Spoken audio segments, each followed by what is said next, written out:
Hello guys, ang soup po natin ngayon ay cauliflower with some meatballs.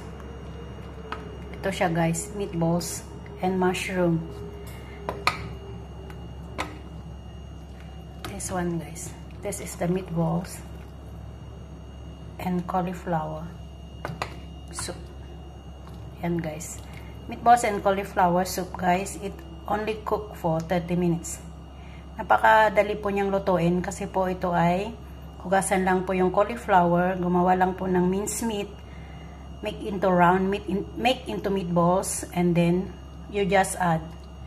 Then later on, after you finish boiling the soup, just put spring onion on it. Ganun lang po kadali ang soup na to, and it takes you 30 minutes to cook only. Yeah. This is a cauliflower soup and it's so yummy. Thank you for watching guys.